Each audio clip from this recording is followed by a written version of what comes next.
오늘 주신 하나님 말씀은 예레미야 33장 14절에서 26절까지 말씀입니다. 제가 봉독하겠습니다.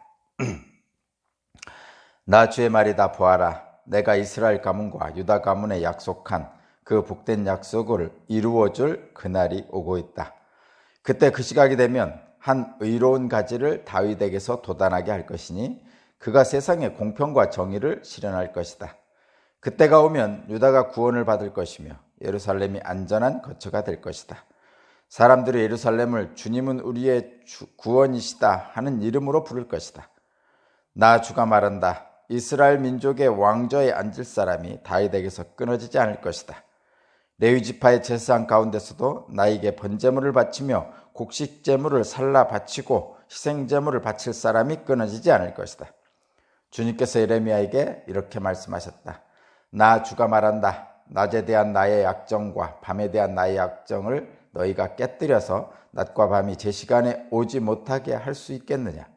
그런 일이 있을 수 없다면 나의 종 다윗에게 세운 나의 언약도 깨지는 일이 없고 다윗에게도 그의 왕좌에 앉아서 다스릴 자손이 끊어지는 일이 없고 나를 섬기는 레위 지파의 제사장들에게 세운 나의 언약도 깨지는 일이 없을 것이다.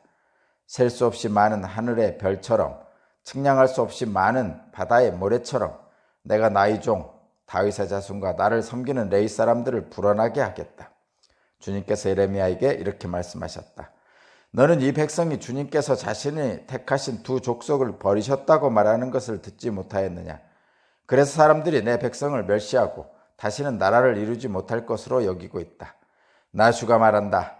나의 주야의 약정이 흔들릴 수 없고 하늘과 땅의 법칙이 무너질 수 없는 것과 마찬가지로 야곱의 자손과 나의 종 다윗의 자손도 내가 절대로 버리지 않을 것이며 아브라함과 이삭과 야곱의 자손을 다스릴 통치자들은 다윗의 자손들 가운데서 세우는 나의 일도 그치지 않을 것이다. 이제는 참으로 내가 이 백성을 불쌍히 여겨서 그들 가운데서 포로가 된 사람들을 돌아오게 하겠다. 아멘.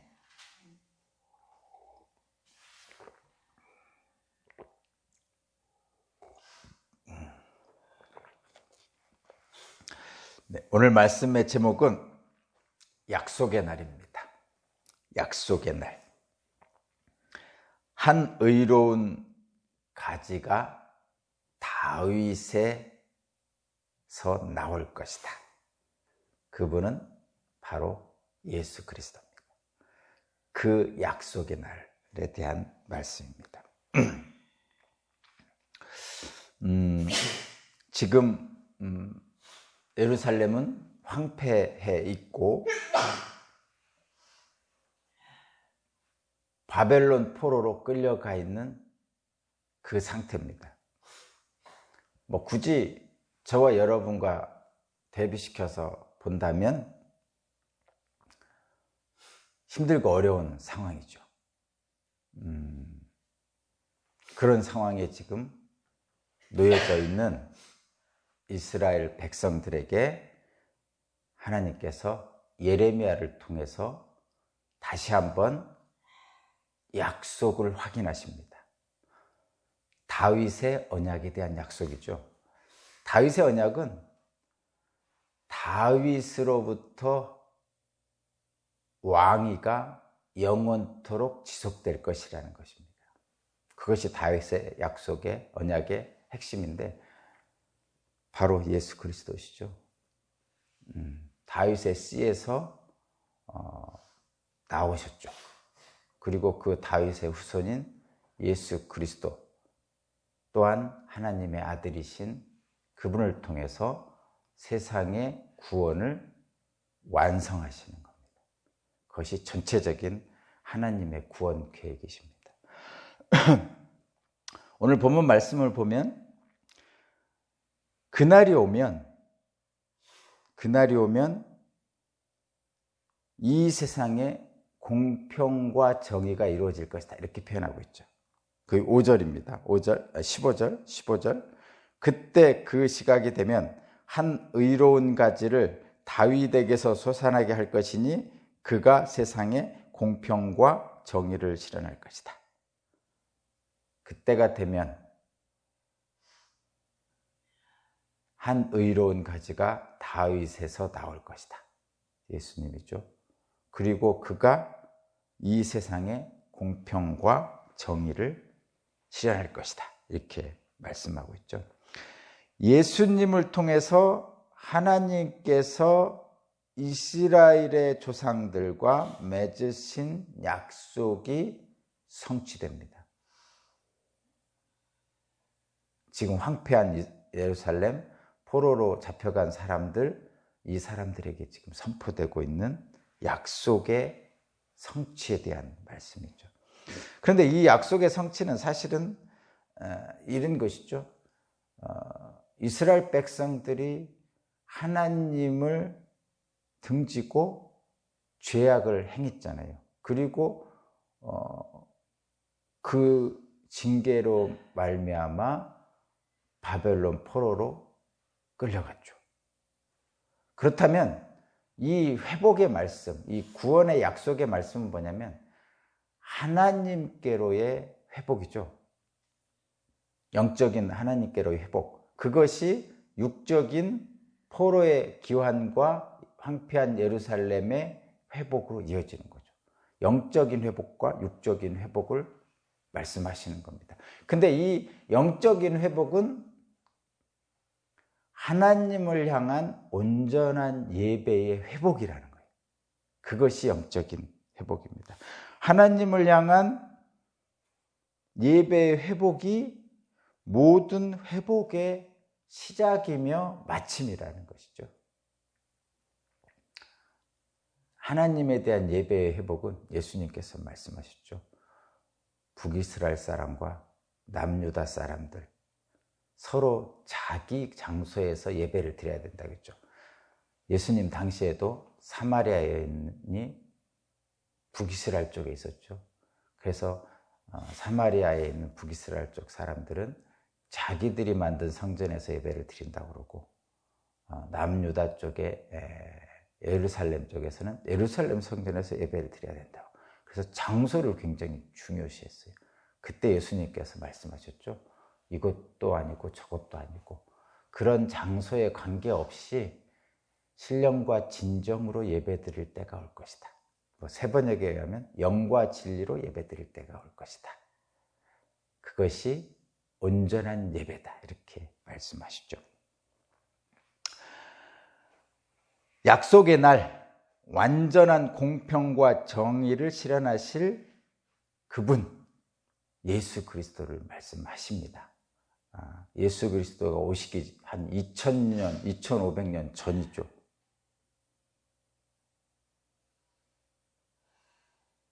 잘못됐나? 한참 전이죠. 어쨌든 한참 전입니다. 제가 지금 생각은 안 나지만 요 당시 바벨론 포로 귀환할 때 그 당시가 한참 전입니다. 찾아보세요. 하나님은 이렇게 그 약속을 확정하십니다. 어떻게 확정하시냐면 이 다윗의 언약을, 그러니까 다윗의 후손의 왕위가 영원할 것이라는 이 다윗의 언약을 어떻게 확정하시냐면 22절입니다.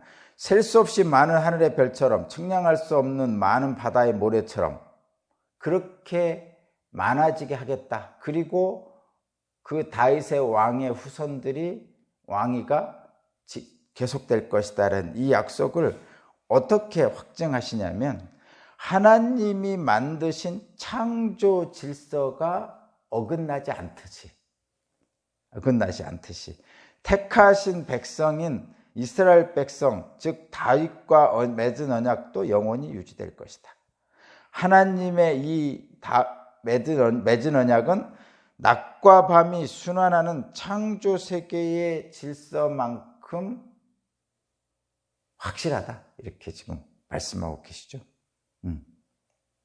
그렇게 말씀하십니다. 20절 나주가 말한다. 낮에 대한 나의 약정과 밤에 대한 나의 약정을 너희가 깨뜨려서 낮과 밤이 제 시간에 오지 못하게 할 수 있겠느냐? 그런 일이 있을 수 있다면 나의 종 다윗에게 세운 나의 언약도 깨지는 일이 없고 다윗에게도 그의 왕자에 앉아 다스릴 자손이 끊어지는 일이 없을 것이다.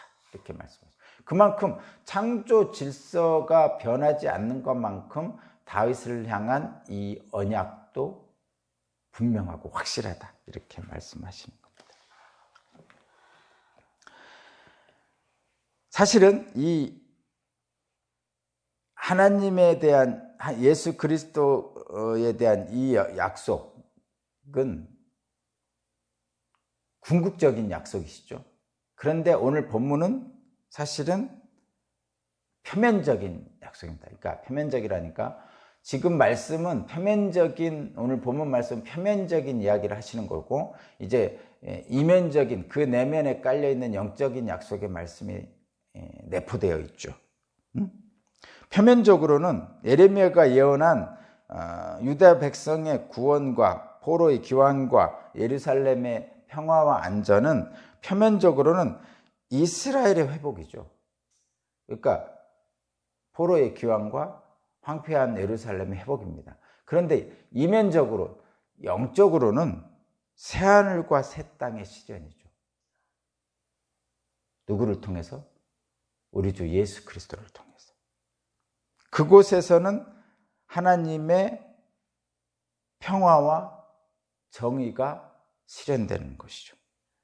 그것이 바로 예수 그리스도를 통한 완전한 회복을 말씀하시는 겁니다. 주는 우리의 구원이시다라고 고백하는 그곳이 된다. 주는 그리스도시요 살아계신 하나님의 아들입니다라고 베드로가 고백한 것처럼 그날이 오면 주는 우리의 구원자십니다, 주는 그리스도십니다라는 고백이 그 안에 있을 거라는 거죠. 자, 여러분, 여기서 우리가 분명히 해야 될 것이 있습니다. 예수께서 왜 이 땅에 오셨을까? 본디 하나님과 본체이신 예수께서 왜 이 땅에 오셨을까? 여러분이 생각하시는 대로 생각하셔도 상관없고요. 오늘 본문에서는 제가 본문을 통해서 그 이면적인, 영적인 그날을 생각하면서 하나님의 창조 행위와 관련된 말씀을 잠깐 드리겠습니다. 사실 하나님이 에덴 동산을 창조하셨죠. 그리고 아담을 창조하셨죠. 그런데 아담이 타락을 했죠. 그래서 아담이 이 땅으로 쫓겨났습니다. 그러면 이렇게 생각할 수 있잖아요. 하나님의 창조의 행위는 실패했네 라고 생각할 수도 있죠. 하나님이 창조의 행위는 실패했네. 왜냐하면 하나님이 창조하신 아담이 하나님 곁을 떠났으니까.